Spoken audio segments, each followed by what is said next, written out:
So hello students, here we are talking about the chapter of class 10th. ये second part है आपका glimpses of India का। इससे पहले हमने बेकर फ्रॉम गोवा पढ़ लिया है। क्या नाम है चैप्टर का? कूर्ग। ये दूसरा पार्ट है। तो कूर्ग एक प्लेस है कर्नाटका का ही, और इसके जो राइटर हैं वो हैं लोकेश अमोल। बहुत अच्छा उन्होंने लिखा है, आपको समझ में आएगा थोड़ा सा, और जो प्लेस है उसके बारे में पता लगेगा। सो हम स्टार्ट करते हैं। Coorg is a coffee country. Coorg क्या है? एक कॉफी कंट्री, मतलब कॉफी आपको देखने को मिलेगा यहाँ पर, जो फेमस है रेन फॉरेस्ट के लिए और स्पाइसेस मसालों के लिए। Okay, between midway between Mysore and coastal town of Mangalore sits a piece of heaven। तो बोला जा रहा है कि रास्तों के बीच में मैंगलोर जो कोस्टल टाउन है और मैसूर के बीच में एक पीस ऑफ हेवन, एक छोटा सा जमीनी टुकड़ा जो स्वर्ग का टुकड़ा है, यहाँ पर प्रेजेंट है। That must have drifted from the kingdom of God. तो ऐसे मानो ये टुकड़ा भगवान के साम्राज्य से ड्रिफ्ट होकर, उड़कर यहाँ पर हवा के जरिए आया हो। दिस लैंड ऑफ रोलिंग, मतलब हाइपरबोल करा जा रहा है चीज को। हाइपरबोल समझते हैं? अतिशयोक्ति अलंकार। This land of rolling hills is inhabited by a proud race of martial man. और ये जो जमीन है ना यहाँ पर, रोलिंग हिल्स, रोलिंग हिल्स मतलब मुड़ी हुई जो आपकी पहाड़ियां होती हैं, तो इसकी जो हिल्स है ना, यहाँ पर कुछ लोग रहते हैं। इनहेबिटेड मतलब कुछ इमाइग्रेंट्स यहाँ पर प्रेजेंट हैं। By a proud race of martial man. Proud मतलब बहुत ही जो करेजियस हैं, वेलर स्ट्रॉन्ग पीपल यहाँ पर प्रेजेंट है। यहाँ पर कुछ लोग यहाँ पर रहते हैं जो मार्शल मैन, जो जो तलवारबाजी जानते हैं या फिर युद्ध से रिलेटेड है। बहुत ही ताकतवर लोग यहाँ पर रहते हैं। इनहेबिटेड, इनहेबिटेड का मतलब क्या होता है? कुछ लोगों का यहाँ पर आके रुक जाना, बस जाना। तो यहाँ पर कहाँ पर है? ये रोलिंग हिल्स के पास, जहाँ पर मुड़ी हुई पहाड़ियां वहां पर प्रेजेंट है। यहाँ पर ब्यूटीफुल वुमेन्स हैं, सुंदर महिलाएं देखने को मिलेंगी। एंड वाइल्ड क्रिएचर्स, जंगली जानवर देखने को आपको यहाँ पर मिलेंगे। तो प्लेस के बारे में थोड़ा सा बताया जा रहा है कि कैसा प्लेस है। कूर्ग और Kodagu, the smallest district of Karnataka, is home to evergreen forest, spices and coffee plantation. तो जो कूर्ग और कोडागु है, ये छोटे से डिस्ट्रिक्ट हैं कर्नाटका के, जहां पर जो किसका होम है? एवरग्रीन रेन फॉरेस्ट, मतलब यहाँ पर सदाबहार आपके फॉरेस्ट दिखाई देते हैं जो जहाँ पर बारिश होती है। स्पाइसेस, मसालों और कॉफी प्लांटेशन का ये होम माना जाता है, ये जो कूर्ग है। Evergreen rain forest cover 30% of this district. इस डिस्ट्रिक्ट का लगभग 30% हिस्सा एवरग्रीन फॉरेस्ट कवर करते हैं। During monsoon it pours enough to keep many visitors away. तो जैसे ही मानसून आता है तो बहुत सारे विजिटर्स को इतनी बारिश होती है कि बहुत सारे विजिटर इधर नहीं आते, वो दूर रहते हैं। The seasons of Joy commences from September and continues till March.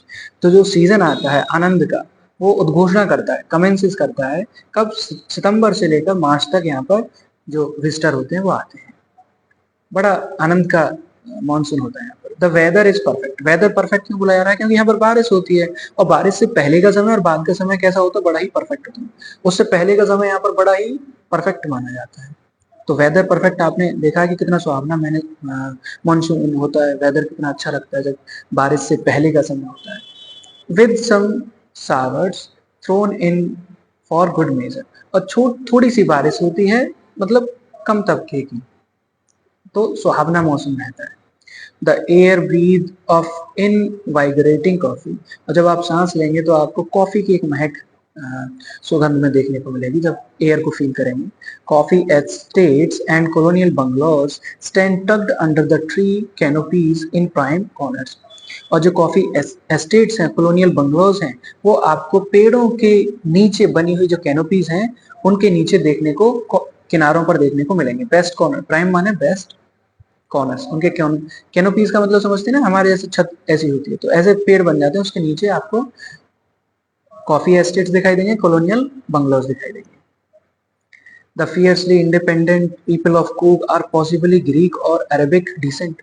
तो बोला जा रहा है ये जो ताकतवर, फियर्सली इंडिपेंडेंट, ये जो निराश्रित लोग हैं कूर्ग के, ये ऐसे लगते हैं ताकतवर कि ये ग्रीक के हैं या फिर अरब के हैं, अरब डिसेंट के लगते हैं। पहनावे से देख के ऐसे लगते हैं कि ऐसे ग्रीक या फिर अरब से आए होंगे। जैसे कि एक स्टोरी दे रखी है, as one story goes, a part of Alexander army moved south along coast and settled here when return became impractical। तो बोला जा रहा है एक बार यहाँ पर अलेक्जेंडर की आर्मी आई थी, स्टोरी में ऐसा बोला जाता है, साउथ के कोस्ट, मतलब साउथ कोस्ट से आई थी इंडिया के, और यहीं पर आके वो रुक गई। क्योंकि उनका लौटना थोड़ा इम्प्रैक्टिकल हो गया, मतलब वो जा नहीं पाए किसी मुसीबत के कारण। ठीक है, उनका जाना थोड़ा सा इम्प्रैक्टिकल हो गया तो वहीं पर रुक गए। These people married amongst the locals and their culture is apparent in the martial tradition। तो इन लोगों ने जो लोकल लोग थे इन्हीं के लोकल लोगों के साथ में शादी कर ली, और इनका कल्चर भी अलग दिखाई देता है, क्योंकि इनका जो मार्शल ट्रेडिशन है, मतलब युद्ध में लड़ने वाले ये लोग हैं, आर्मी है, आर्मी मतलब ट्रूप्स हैं ये, तो इनका ट्रेडिशन अलग दिखाई देने लगता है।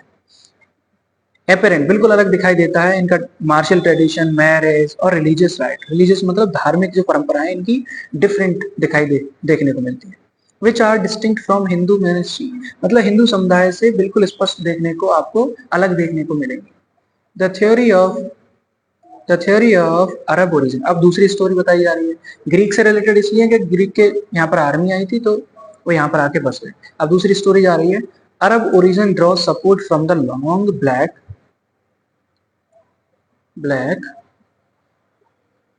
Black coat with embroider waist belt worn by कोडाबूस। तो बोला जा रहा है कि जो दूसरी स्टोरी अरब की स्टोरी, तो वो बोला जाता है कि इनकी जो लॉन्ग ब्लैक कोट जो बना हुआ है, ये देखो कोट दिखाई देने लग रहा है, और इनकी जो बेल्ट है ना, बेल्ट एम्ब्रॉयडर माने बुनी हुई है। जब देखते हैं ना आप नीडल से बुनते हैं तो उसको एम्ब्रॉयडरिंग बोलते हैं। तो जो कोडाबूस के द्वारा पहनी जाती है, नोन एज कुपिया, उसको कुपिया बोला जाता है। अभी दिखाया ना, तो उसको कुपिया बोला जाता है। It resembles the keffiyeh Warne bye Arabs and the Kurds. तो बोला जा रहा है ये बिल्कुल वैसी है जैसे अरबों के द्वारा और कुर्द के द्वारा जो कुफिया पहना जाता था। देखो कुफिया और कुपिया दोनों सिमिलर दिखाई दे रहा है। तो अरब और कुर्द जो होते थे वो कुफिया पहनते थे, तो ये लोग कोडाबूस जो है वो क्या पहनते हैं, कुपिया। तो इसीलिए बोलते हैं कि ये अरब के भी लोग हैं माने जाते हैं, तो इनका पहनावे से पता लग जाता है। Kurgi homes have a tradition of hospitality and they are more than willing to recount numerous tales of valor related to their sons and fathers। तो कुर्गी जो होम्स है ना, यहाँ के जो घर हैं, उनकी जो परंपरा है इसकी मेहमान नवाजी, हॉस्पिटैलिटी माने मेहमान नवाजी, बहुत अच्छा सर्व करते हैं, और वो हमेशा इच्छित रहते हैं, विलिंग रहते हैं, recount numerous tales of valour, मतलब बहादुरता की बहुत सारी कहानियां आपको बताने के लिए हमेशा इच्छुक रहते हैं। अपने बेटों की, अपने जो फादर्स हैं उनके बहादुरता की कहानियां हमेशा बताने के लिए इच्छुक रहते हैं। यदि आप बात करेंगे तो the Coorg regiment is one of the most decorated in the Indian army. जो कूर्ग रेजिमेंट है हमारे इंडिया में, जो कूर्ग रेजिमेंट है, कूर्ग जो सेना है, वो सबसे ज्यादा मोस्ट डेकोरेटेड इंडियन आर्मी में, भारतीय सेना में मानी जाती है। डेकोरेटेड का मतलब उनमें सबसे ज्यादा मेडल्स हैं, जिसको हम रेजेलिया बोलते हैं, है ना। मान लो कि इनको सबसे ज्यादा मेडल्स मिलते हैं। And the first chief of the Indian army, जो फर्स्ट इंडियन चीफ जो है इंडियन आर्मी का, वो जनरल करियप्पा था। जनरल करियप्पा वॉज ए कुर्गी, वो भी कुर्गी था। Even now, Kodavus are the only people in India permitted to carry firearms without a license। सिर्फ कोडावूज ही भारत के लोगों में वो ही परमिटेड हैं, वो अपने मतलब फायर आर्म्स को अपने साथ में रख सकते हैं विदाउट अ लाइसेंस। मतलब इंडिया के द्वारा कोडावूज ऐसे लोग हैं जिनको मतलब परमिटेड करा गया है कि वो बिना लाइसेंस के फायर आर्म रख सकते हैं, है ना। वो मतलब लाइसेंस को रख सकते हैं, बंदूक वगैरह कोई भी हथियार रख सकते हैं। The river Kaveri obtains it's water from the hills and forest of Coorg. जो रिवर कावेरी है, यहाँ से जल लेकर जाती है, वाटर ले जाती है फ्रॉम द हिल्स, इन पहाड़ियों से, एंड फॉरेस्ट ऑफ कूर्ग, और जो जंगल है, जंगल तक, कूर्ग के फॉरेस्ट तक। महाशीर, महाशीर क्या है, एक फिश है, a large fresh water fish abound in these water. इस पानी में बहुत ज्यादा देखने को मिलती है। अबाउंड माने नंबर ऑफ में ज्यादा दिखेगी। Kingfisher dive for their catch, और जो किंग फिशर होते हैं वो मछलियों को पकड़ने के लिए डाइव करते हैं पानी में। While squirrels and langurs drop partially eaten food for the mischief of enjoying the splash and the ripple effect in the clear water. तो यहाँ पर जो स्क्वेरल्स हैं, गिलहरियां हैं, लंगूर्स हैं, वो आधा खाया हुआ फ्रूट पानी में डाल देते हैं, क्योंकि वो एंजॉय कर रहे होते हैं इस गलती को। जैसे पानी में जाएगा तो आपको पता है स्प्लैश होगा पानी का, पानी में जाएगा तो पानी ऊपर उठेगा। रिपल इफेक्ट, जो साफ पानी में जैसे ही जो आधा खाया हुआ फ्रूट गिरेगा तो वो देखेंगे आप, वो पानी में धाराएं बनने लग जाती है, तो उसको वो एंजॉय कर रहे हैं। Elephant enjoy being bathed and scrubbed in the river by their mahouts. Mahouts क्या होते हैं, जो हाथी को चलाने वाले होते हैं, तो हाथी को जो चलाने वाले होते हैं वो, हाथी कहाँ है, पानी में है, तो वो नहा रहे हैं। तो जब हाथियों को स्क्रब्ड करा जाता है, स्क्रब्ड मतलब उनको खुजाया जाता है, स्क्रैच करा जाता है इनकी स्किन को, तो उन्हें भी बड़ा मजा आ रहा है हाथियों को। The most laid back individual became converts to the life of high energy adventure with river rafting, canoeing, rappelling, rock climbing and mountain biking। तो यहाँ पर क्या है, जो सबसे ज्यादा मजेदार चीज है, मोस्ट लेड बैक इंडिविजुअल है, ठीक है ना, तो वो कौन है, बिकम कन्वर्ट्स। वो जो लेट बैक का मतलब जो बिल्कुल रिलैक्स बैठा हुआ है, आराम से बैठा हुआ है आदमी, वो भी जो आदमी है वो क्या हो जाता, कन्वर्ट्स हो जाता with the life of high energy. बहुत ज्यादा उसमें एनर्जी आ जाती है, कब, जब वो एडवेंचर करता है, किसका, रिवर राफ्टिंग करते हैं। देखा ना रिवर राफ्टिंग करते हुए, एक बोट होती है उसमें बहुत सारे लोग पानी को राफ्ट करते हुए जाते हैं। कैनोइंग मतलब एक क्या है, एक बोट है, छोटी बोट, बोट के आकार की, उसको कोई आदमी चला रहा है, तो वो कैनोइंग है। Rappelling, going down a cliff, sliding down a rope, मतलब रोप से माउंटेन की चढ़ाई करना। रॉक क्लाइंबिंग, पर्वत पर चढ़ना, किसी चट्टान पर चढ़ना। और माउंटेन बाइकिंग, माउंटेन बाइकिंग मतलब माउंटेन बाइकिंग पर आप करेंगे ना ये चीजें, तो जो लेजी से लेजी इंसान है, जो रिलैक्स पड़ा हुआ, वो भी हाई एनर्जी में कन्वर्ट हो जाता है। Numerous walking trails in this region are favourite with trekkers, और जो ट्रैकर्स हैं, जो चलने वाले लोग हैं, और उनके चलने से यहाँ पर बहुत सारी जो पगडंडियां बन गई, चलने से क्या होता है, देखो एक रास्ता बन जाता है चलने से, तो वो वहां पर बहुत सारी ट्रेल्स आपको देखने को मिलेंगी, फेवरेट है उन ट्रैकर्स की।